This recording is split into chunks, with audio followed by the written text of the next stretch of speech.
ready for occupancy nga studio unit diri sa Uptown Cagayan de Oro, available for sale. So guys, rush for sale ng condominium nato diri sa Smart Condominium located diri sa Master Sons Avenue.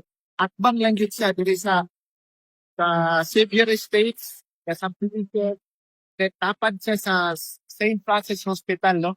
So, wapo kay nga location diri guys, kay tapat siya sa mga subdivisions ng hospital, dito na po kayo dyan sa SM Mall. Dayon na po ito rin doon, Corpus Christi, ang lain nga mga eskwelahan diri, Xavier, o kung siya pa. So tara, ato tanawon karon ang smart condominium nga available.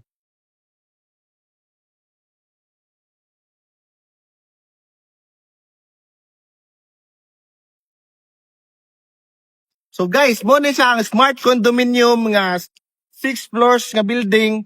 So nasa 5 ka floors nga condominium, and then sa 6th floor is a roof deck.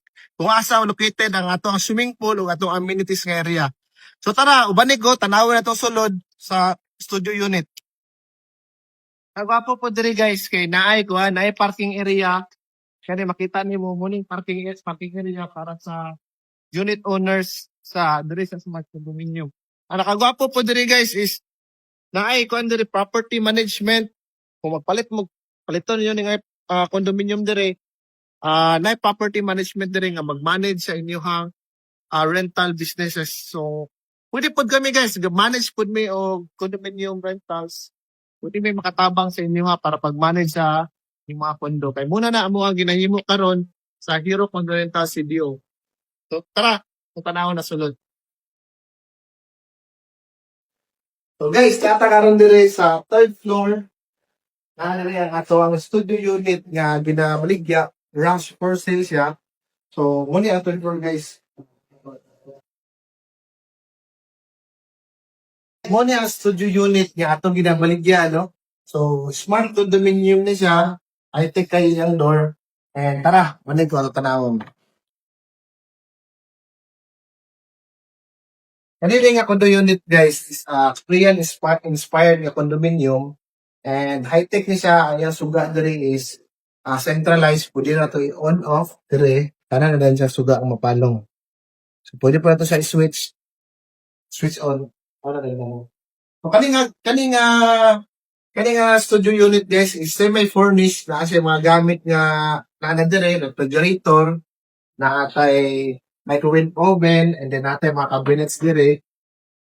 So, kung kita ninyo guys, napuntay ka ng induction cooker, and then wapo atong kitchen area, tapos natay mga cabinet dire, mga closet, mga cabinet. So, muna siya.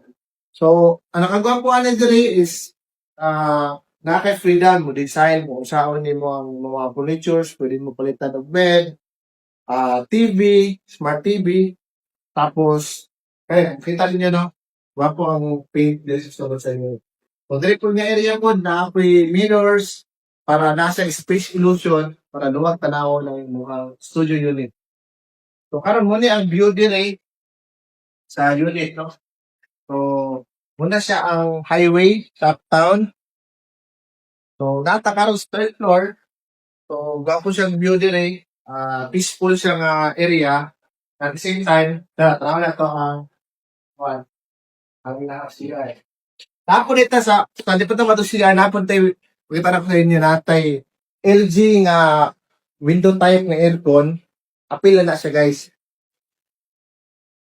So, gamay na lang yun kayo mukhang kailangan palitan doon bedra, napoy kanino puan, chair, sofa chair, tapos bed, TV, muna lang yun mong ganahan dire. Pwede na rin mong paabangan Airbnb, o pwede po rin makatabang sa inyo ha.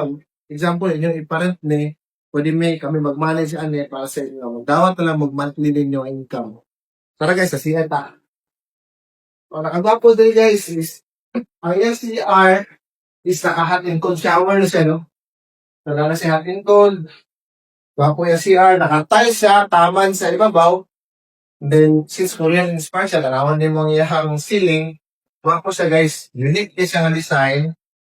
Tapos, wow, siya lang kilobig tayo. Para sa mga toiletries, mga gamit niya ko dito, toothbrush, toiletries. Sa amin niya, lapad kay guys.